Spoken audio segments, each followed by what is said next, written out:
আসসালামু আলাইকুম রহমতুল্লাহি ওয়া বারাকাতুহু।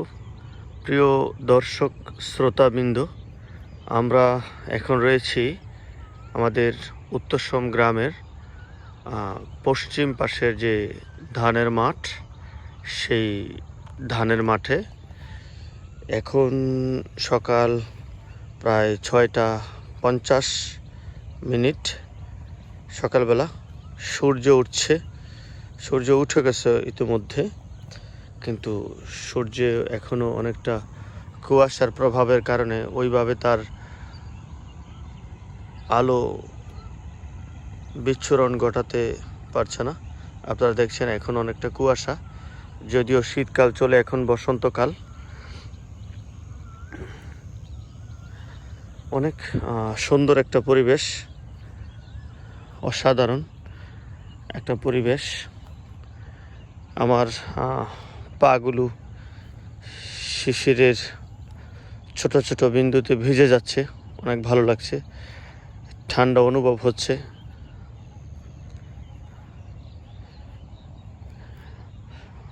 আসলে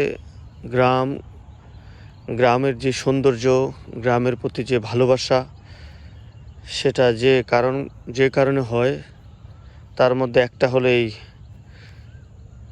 সকাল ভোরে ঘাসের পাতায় শিশির জমা, সেই শিশির হাঁটার সময় পায়ে লাগা, হাত দিয়ে স্পর্শ করা, এই অনুভূতিগুলো খুবই খুবই চমৎকার, মনোমুগ্ধকর, যা ভোলা যায় না। এই অনুভূতিগুলো বারবার আপনাকে প্রকৃতিতে, গ্রামে ডেকে নিয়ে আসবে। আজকে আমি আর রিয়াজ এসেছি, প্রায় প্রতি শুক্রবারেই আমরা কোনো না কোনো জায়গায় ঘুরতে যাই। এখানে তাদের কিছু ক্ষেত রয়েছে, তারা কিছু ধান ক্ষেত করেছে, সেই ক্ষেতগুলো দেখার জন্য এসেছে। সেগুলো বাছাই করা লাগবে কিনা, আগাছা বাছাই করতে হবে কিনা, পানি লাগবে কিনা, সার দেওয়া লাগবে কিনা।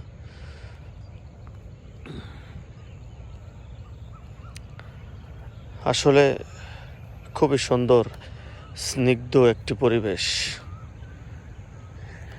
এখনো সূর্য তার আলো ওইভাবে ছড়ায়নি।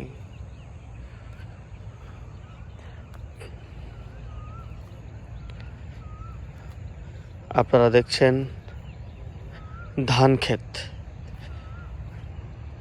আমাদের বাংলার অধিকাংশ কৃষক যারা এই ধান ক্ষেত করে থাকেন,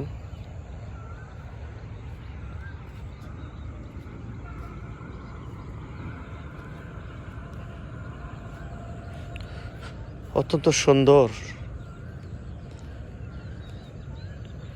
একটি ফসলের মাঠ এটি আমাদের। আমি আপনাদের খুব কাছ থেকে ঘাসের উপর শিশির পড়া আমি আপনাদের দেখাচ্ছি। এটা হলো ক্ষেতের আইল। ক্ষেতের আইলে ঘাসগুলো দেখুন, খুবই সবুজ।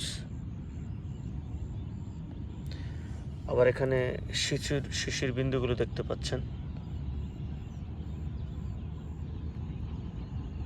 শিশির জমে আছে। এটা হলো একটি ধানের চারা। কিছুদিন আগে এটাকে লাগানো হয়েছে, খুবই সুন্দর হয়ে এসে উঠছে। এরকম প্রত্যেকটা ধান গাছের পাতায় শিশির বিন্দু জমে আছে, একটু ছোঁয়া লাগলেই সে পড়ে যাচ্ছে।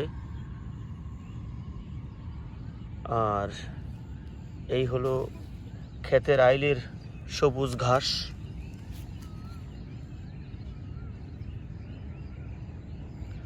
যেটা ছাগল, গরু এবং অনেক ক্ষেত্রে হাঁস মুরগির খুবই সুস্বাদু খাবার।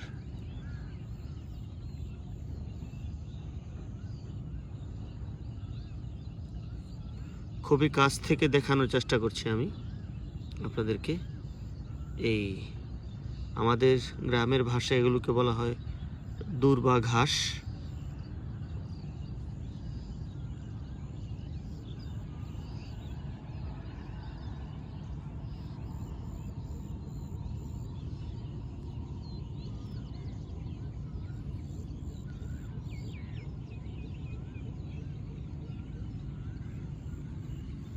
প্রকৃতির সাথে না মিশলে প্রকৃতিকে ধারণ করা যায় না, প্রকৃতিকে উপলব্ধি করা যায় না। আমি আপনাদেরকে আজকে দেখালাম ধান ক্ষেতের কি অবস্থা। পুরো মাঠ আপনারা দেখতে পাচ্ছেন, কুয়াশা পড়ে আছে। কৃষকেরা কাজ করছে তাদের ধান ক্ষেতে।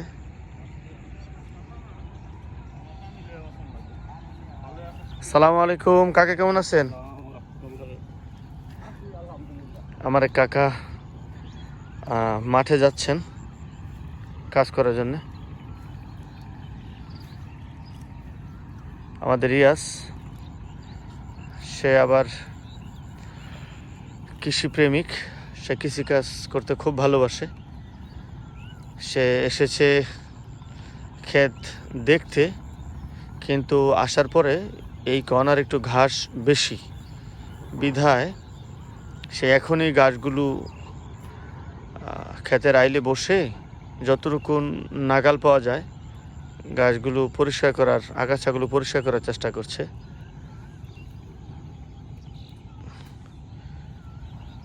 এখন সকাল হওয়ার পরে, এখন রমজান মাস, রোজার দিন।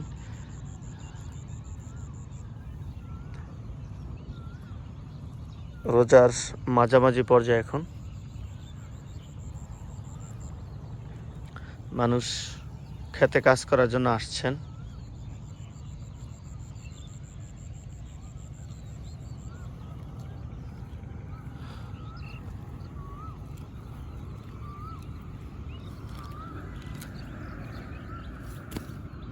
যেই ঘাসগুলো ক্ষেত থেকে তুলে ফেলা হচ্ছে, এগুলো সেই আগাছা। এই গাছগুলো হলো আগাছা মূলত, যেগুলো ফসলের ক্ষতি করে। মাটিতে যেই উর্বরতা রয়েছে সেই উর্বরতার অধিকাংশ সে শোষণ করে নেয় এই আগাছা, যার কারণে কৃষকের যে মূল উদ্দেশ্য ধান গাছে শক্তি পাওয়া, জোর পাওয়া, ভালো ফসল হওয়া, ভালো ধান হওয়া, সেটা আর হতে পারে না, কারণ আগাছাই সব কিছু খেয়ে ফেলে। এই ক্ষেতটা যেভাবে বাছাই করা হচ্ছে, আগাছাগুলো দমন করা যাচ্ছে, যে কারণে হয়তো ভালো ফসল হবে ইনশাল্লাহ। আমাদের সমাজেও এরকম কিছু আগাছা আছে যারা আমাদের সমাজে ভালো ফসল হওয়া থেকে তথা সমাজের শান্তি শৃঙ্খলা বজায় রাখার ক্ষেত্রে যারা সবসময় বাধা বিঘ্ন সৃষ্টি করে, তাদের যদি দমন করা যেত এই আগাছার মতন, তাহলে আমাদের সমাজটা সত্যই বড় সুন্দর হতো। আগাছামুক্ত একটি সমাজ, আগাছামুক্ত ধান ক্ষেতের মতনই। আগাছামুক্ত ধান ক্ষেত যেমনে ভালো ফলন ফলায়, ঠিক আগাছামুক্ত সমাজ সুখ সমৃদ্ধিতে ভরা থাকে। তো আজকে আর আপনাদেরকে কষ্ট দিব না, ধন্যবাদ। আমি সবসময় প্রকৃতির সাথে থাকার চেষ্টা করি, প্রাকৃতিক সৌন্দর্যে ভরা ভিডিওগুলো আপনাদের দেখানোর চেষ্টা করি। বিশেষ করে নদী নালা খাল বিল ফসলের মাঠ গ্রাম বাংলা আপনাদের সবসময় দেখানোর চেষ্টা করি। আজকের মতো বিদায় নিচ্ছি। আমি শাকিল আহমদ দারাই।